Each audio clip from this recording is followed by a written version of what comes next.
So we've already taken a look at matrix vector products, and now we want to extend that to how do those matrix vector products allow us to create different transformations. We call these matrix transformations. So we're going to have a matrix, and that matrix we will just generally define as M by N.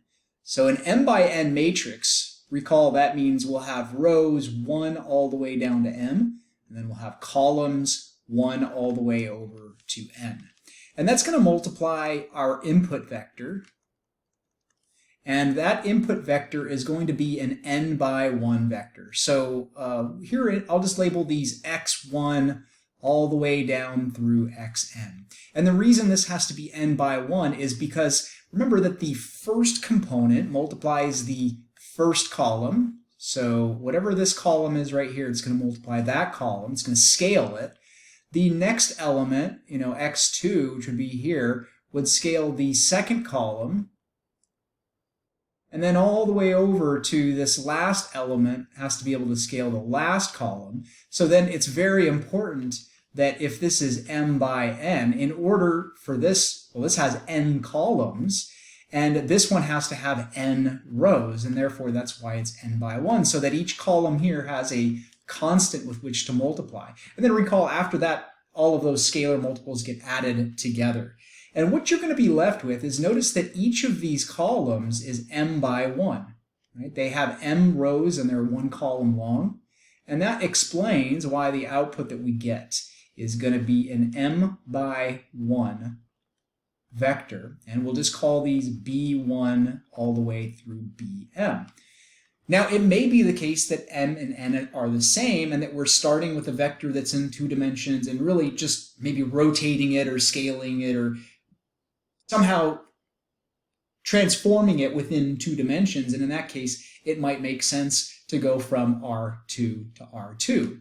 So we could have, in this case, where we start off in R2 and start off with some vector in here, and then we transform that, and that new vector is still in R2. That would be the case where m equals 2 and n equals 2.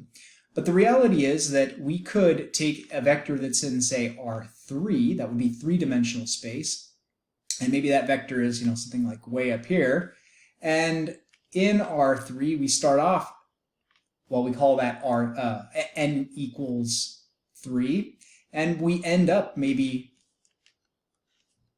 with a vector that is in R2. Okay, there's lots of reasons why we might do that. Sometimes it's manipulating data and summarizing data. Like if you think about computing the mean of a set of data, you may have 100 values and you produce 1 out of them. Or it could be something like, maybe what we're doing is we're projecting this vector onto these 2 axes right here. And maybe that's just the shadow, the 2-dimensional shadow on this wall right here. We can kind of imagine that taking place. So point is, m can be n. We could work in the same dimension, but we could also transfer from one dimension to another.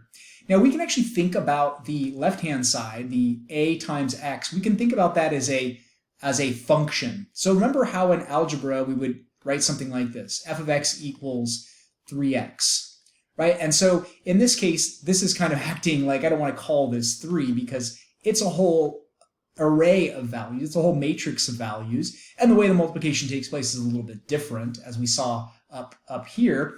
But the idea is the same, right? In this case with the function, what you do is you start off really in 1 dimension. If you think about this, there is a y and there's an x. But if you think about what happens to that x, here we have 0 and then 1, 2, 3. So we started off, maybe with, if we wrote like f of 1 equals 3, what that means is that I started off with an input of 1, but I ended up with an output of 3. So notice that this is a transformation. It's a function that does the transformation, but it's a transformation no less. And the same idea goes here. The function, we're just calling it capital T.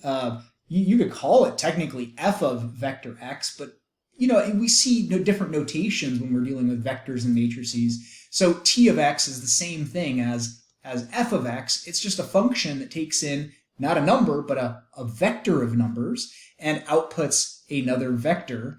So we could refer to that output vector as b, which would be the same thing as referring to it as t of x, the transformed version of x. So if I come back up here and I look at these, here I had, we could call this x, and this we could call either b, or we could call this t of x. That's just the output of that transformation. Again, we could call this x, and we can call this vector over here the transformation of x. And this function is just, we're going to call it a transformation. We're not going to refer to it as a function, just going to call it a transformation.